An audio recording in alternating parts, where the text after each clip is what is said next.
Hello hi friends, ಇವತ್ತು ಒಣಮೆಣ್ಸಿಕಾಯಿ ಗೊಜ್ಜು ಮಾಡೋದು ಯಾವ ರೀತಿ ಅಂತ ನೋಡೋಣ. ಬಾಯ್ಕೆಟ್ಟಿರುವಾಗ ಮತ್ತು ಬಾಣಂತಿಯರಿಗೆ ಜ್ವರ ಬಂದು ಬಾಯ್ಕೆಟ್ಟಿರುತ್ತಲ್ಲ ಅಂಥವ್ರಿಗೆ ತುಂಬ ಒಳ್ಳೆಯದು ಈ ಗೊಜ್ಜು. ಬನ್ನಿ ಯಾವ ರೀತಿ ಮಾಡೋದು ಅಂತ ನೋಡೋಣ. ಇಲ್ಲಿ ಒಂದು 5 ಒಣಮೆಣ್ಸಿಕಾಯಿನ ಒಂದು ಬ್ಯಾಡ್ಗೆ ಒಂದು 3 ಗುಂಟೂರಷ್ಟು ಒಂದು ಖಾರದ ಮೆಣಸಿಕಾಯಿ ತೊಗೊಂಡಿದ್ದೀನಿ.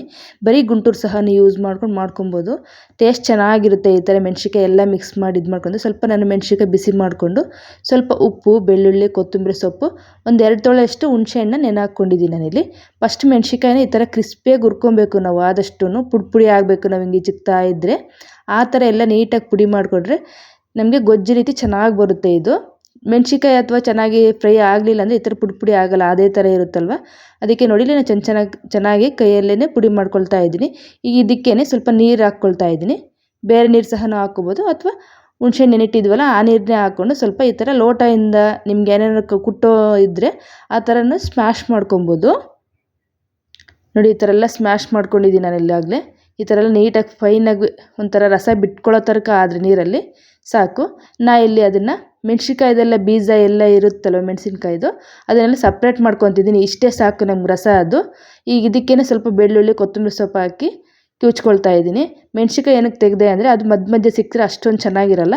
ಈ ಥರ ರಸದಲ್ಲಿ ಬೆಳ್ಳುಳ್ಳಿ ಮತ್ತು ಕೊತ್ತಂಬರಿ ಸೊಪ್ಪು ಇದು ಮಾಡ್ಕೊಂಡ್ಬಿಟ್ರೆ ತುಂಬ ಚೆನ್ನಾಗಿರುತ್ತೆ.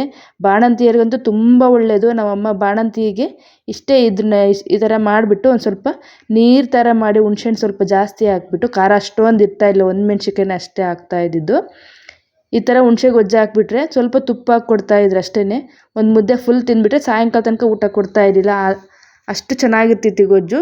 ಬಿಸಿ ಬಿಸಿ ಮುದ್ದೆಗೆ ತುಂಬ ಚೆನ್ನಾಗಿರುತ್ತೆ. ನೀವು ಒಂದ್ಸತಿ ಟ್ರೈ ಮಾಡಿ ನೋಡಿ ಇಲ್ಲಿ ಯಾವ ರೀತಿ ಆಯಿತು ಗೊಜ್ಜು ಅಂತ. ನಿಮಗೆ ಖಾರ ಜಾಸ್ತಿ ಅನ್ನಿಸ್ತಾ ಇದೆ ಅಂದರೆ ಇನ್ನು ಸ್ವಲ್ಪ ಹುಣಸೆ ರಸನೂ ಆ್ಯಡ್ ಮಾಡ್ಕೋಬೋದು. ನಾನು ಸ್ವಲ್ಪ ಖಾರ ಜಾಸ್ತಿ ಇದೆ ಅಂತ ಇನ್ನು ಸ್ವಲ್ಪನೂ ಹುಣಸೆ ರಸ ಆ್ಯಡ್ ಮಾಡ್ಕೊತಿದ್ದೀನಿ. ಸಿಂಪಲ್ ಅಂದರೆ ಸಿಂಪಲ್ ಈ ಗೊಜ್ಜು. ನಾವು ಇನ್ನು ಸ್ವಲ್ಪ ಬೇಕು ಖಾರ ಅಂತಂದರೆ ಮೆಣಸಿನ್ಕಾಯಿ ಇದನ್ನ ತೆಗೆದಿಟ್ಟಿದ್ವಲ್ಲ ಅದಕ್ಕಿಂತ ಸ್ವಲ್ಪ ನೀರು ಆ್ಯಡ್ ಮಾಡಿಕೊಂಡು ಅದನ್ನು ಸಹ ಇನ್ನೊಂದು ಸತಿ ನೀರು ಮಿಕ್ಸ್ ಮಾಡ್ಕೊಂಡ್ಬಿಟ್ರೆ ಖಾರ ಆಗುತ್ತೆ. ನೋಡಿ ಇದನ್ನೇ ಒಂದು 3-4 ಜನ ಊಟ ಮಾಡ್ಬೋದು, ಅಷ್ಟು ಚೆನ್ನಾಗಿರುತ್ತೆ. ಸಿಂಪಲ್ ಅಂದರೆ ಸಿಂಪಲ್ ರೆಸಿಪಿ ಇದು. ನೋಡಿ ಯಾವ ರೀತಿ ಬಂದಿದೆ ಗೊಜ್ಜು. ನೀವು ಒಂದ್ಸತಿ ಟ್ರೈ ಮಾಡಿ. ಜ್ವರ ಬಂದು ಬಾಯ್ಕೆಟ್ಟಿದ್ರಂತೂ ತುಂಬಾ ಚೆನ್ನಾಗಿರುತ್ತೆ ಇದು. ಬರೀ ಇದೇ ಥರನೇ ನೆಕ್ತಾ ಇರ್ಬೋದು ನಾವು, ನಾಲ್ಗೆಗೆ ಒಳ್ಳೆ ರುಚಿ ಕೊಡುತ್ತೆ ಇದು. ನಾನು ಇಲ್ಲಿ ಮುದ್ದೆಗೆ ಸರ್ವ್ ಮಾಡ್ಕೊಳ್ತಾ ಇದ್ದೀನಿ. ನೀವು ಬೇಕಾದ್ರೆ ಅನ್ನಕ್ಕೂ ಸಹ ತಿನ್ಕೋಬೋದು. ಸ್ವಲ್ಪ ತುಪ್ಪ ಹಾಕ್ಕೊಂಡು ತಿಂದರೆ ತುಂಬಾ ಚೆನ್ನಾಗಿರುತ್ತೆ. ನೋಡಿ ಇಲ್ಲಿ ನಾನು ಗೊಜ್ಜಿಗೆನೇ ತುಪ್ಪ ಹಾಕ್ಕೊಂಡು ಬಿಸಿ ಬಿಸಿ ಮುದ್ದೆ ಜೊತೆ ತಿಂದ್ಕೊಳ್ತಾ ಇದ್ದೀನಿ. ನಿಮ್ಗೇನಾದರೂ ತುಪ್ಪ ಇಷ್ಟ ಆಗಲಿಲ್ಲ ಅಂದರೆ ಹಾಗೇನೂ ಸಹ ತಿನ್ಕೋಬೋದು. ತುಂಬಾ ಟೇಸ್ಟ್ ಚೆನ್ನಾಗಿರುತ್ತೆ. ನೀವು ಒಂದ್ಸತಿ ಟ್ರೈ ಮಾಡಿ ಹೇಗೆ ಬಂತು ಅಂತ ಕಾಮೆಂಟ್ ಮಾಡಿ. ನಿಮ್ಗೆ ಈ ರೆಸಿಪಿ ಮೊದಲೇ ಗೊತ್ತಿತ್ತೆ ಅಂತಂದರೆ ಕಾಮೆಂಟ್ ಮಾಡಿ. Okay friends, bye. ಪ್ಲೀಸ್ ನಮ್ಮ ಚಾನಲ್ನ ಸಬ್ಸ್ಕ್ರೈಬ್ ಮಾಡ್ಕೊಳ್ಳೋದನ್ನು ಮರಿಬೇಡಿ. ಇದನ್ನು ಅನ್ನದ ಜೊತೆಗೆ ಸಹ ತಿನ್ಬೋದು. ತುಂಬಾ ಚೆನ್ನಾಗಿರುತ್ತೆ. ಬಿಸಿ ಬಿಸಿ ಅನ್ನಕ್ಕೆ ತುಪ್ಪ ಹಾಕ್ಕೊಂಡು ತಿಂತಾ ಇದ್ದರೆ ನೀವು ಒಂದ್ಸತಿ ಟ್ರೈ ಮಾಡಿ.